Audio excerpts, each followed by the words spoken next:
And so again, if you guys know about my principles for training, we've got alignment, we've got bracing, we've got profiles.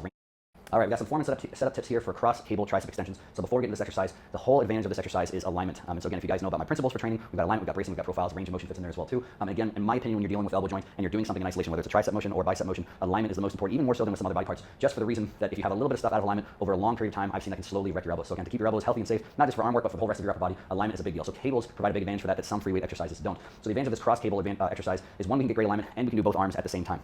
So a couple little things from a semantics reason. First off, I like cuffs. If you haven't watched the video on the single arm cuff extension, the reason I like cuffs is because you can hold on to a lot of weight. So again, you can have the vast majority of the weight resting in the butt of your hand, and you can still grip it nice and tight. So you can wrap your fingers if it's comfortable. You can wrap your thumb. You can still have a lot of tension through your hand, through your forearm, arguably helping out the elbow going through the exercise. But again, it's a nice combination of keeping that nice neutral hand position, loading it to the outside, and still being able to grip tight. If you don't have this, I would say the next best option is the rope. It's a little bit more of a pain in the butt when you guys cross these. You'll see, because sometimes they hit, but you can do basically the exact same thing with a rope. Hopefully most ropes have something you can rest the butt of your hand in, so you can handle a lot of load and still grip tight around the rope. And if you don't have either of those, you can always just grab onto the cable itself. You'll see some of the limitations with this. Very thin thing to hold onto it, so it's hard to get a very strong grip. And also, I would argue even more of a pain in the ass is this small thing really here. This ball is tough to really have a lot of pressure without wanting to kind of slide up through your hand, so you're going to be limited a little bit by load. So that's why I prefer the cuffs. Again, if you don't have them, not a huge deal. Just got to mess around with setup a little bit more. From there, the whole point is, if I did something basically like a press down with a bar or a V-bar, the cable's always going straight up and down. And if my arms are flared out at all, then that line of force doesn't line up through my upper arm, doesn't line up through my elbow. Again, for the average person, is this a huge deal? Probably not. But in the muscle building, bodybuilding world, with the amount of load, the amount of volume, repetition that we do over time, I would argue that can eat up your elbow. So the advantage of this, if you're looking at what alignment is, once I demonstrate a few reps, is you basically want that cable lined up straight through your upper arm, going right through the center of your elbow. And once you have those positions set, that's what I would consider good alignment. So it's going to be slightly different from person to person. Basically, the wider apart you have the cables, the more your elbows are going to have to flare. The closer they are, the more you're going to need them tucked in. So just make sure every dual cable is not the same. You know, some people have a free motion, some people have a light fitness dual cable, some people have a prime. Whatever it is, just have an idea again of where these cables are,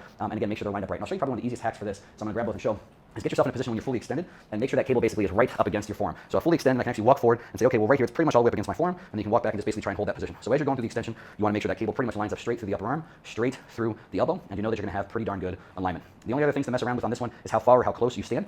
So again, I'm going to show you just one at a time. Basically, the further away you stand, the closer this cable is going to be to 90 to the forearm when you're at full extension. And that's really all you want to know is when this cable is closest to 90 degrees, again, so cable relative to forearm, that's where there's the most torque at elbow, it is the heaviest for a given weight. So here's making it very, very hard when you're near fully short and fully contracted tricep, which is not where your triceps are strongest. So you basically want to stand in a position, and this is why sometimes you'll see a little bit of a forward lean. If I stand up here, this forearm is basically right in line with the cable, where if I lean forward, then right about here is pretty close to a 90-degree angle. So in the mid-ish range, it's going to be its heaviest where you're strongest. And as I come to full extension, that cable gets closer to the elbow, basically it drops off, it's less torque, it's lighter weight, and so it matches better what your body can do. Because again, looking at the tricep length, in that mid to lengthen range, it's strongest, and here's where it's going to be shortest. So there are times, obviously, when maybe you want to overload, just that short position, but for the most part, where this exercise is going to be in your program, you want to have a profile that matches what your body's capable of doing. So for most people, it's going to be pretty close to the cables, a little bit of a forward lean, trying to get that cable at 90. And just realize as well too, as you stand, further back or closer, you may have to adjust your upper arm position. So basically, the closer I am to a fixed set of cables, the wider out I'm going to have to flare. And as you walk back, just as that cable position changes relative to your hand, you're probably going to have to tuck your elbows in just a little bit. And the last hack I'll give on this, because some people seem to like this, so I'll share, is when you cross, and I want to go into a fully flexed elbow position, sometimes these balls and the carabiners and stuff kind of run into each other, and if you're like me, that drives you nuts and makes you want to punch people because you have no patience. So here's a teeny little hack. Again, and some people think this is good. I like it, whatever. Just take the carabiner off, take it off the loop, and put it over top of the ball.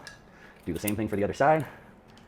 Carabiner off, over top of the ball. And so now when we go ahead and do these, you'll see, obviously what you've done is just giving yourself more cable that can cross over before it runs and stuff. So if you compare that to where I was before, I can get more elbow flexion, whereas before maybe right around here, shit was starting to run in. So again, it's not too earth-shattering. Is earth-shattering the right word? I don't know. But it will give you a little bit of extra range of motion under load, and it's also just less annoying and makes you less likely to want to punch people, which is always a plus for me. So again, biggest thing on there, work through the semantics of what handle that you have, get the best option that you have available. From there, alignment is the biggest thing. Take your time to get that first rep, get that cable along the upper arm, make sure you're lined up again, how tight, how wide do you need to be, and then again, walk back and forward to the other position where it's loaded kind of heaviest there. And then from there, the rest is just keeping things braced and still. So keeping that upper arm still. Again, the upper arm's going to want to pull up, so you're going to actively have to keep pulled back and down your side. Going to be some lats to do that, a little bit of rear delts as well too. And again, all that weight wants to lift your shoulder girdle up, so you're going to have to actively keep your shoulder girdle pulled down. So this is mid, lower traps, lats, stuff that's just going to keep you braced and locked in still. Again, for an isolated motion like this, the only thing we want moving is the lower arm, everything else locked in stone.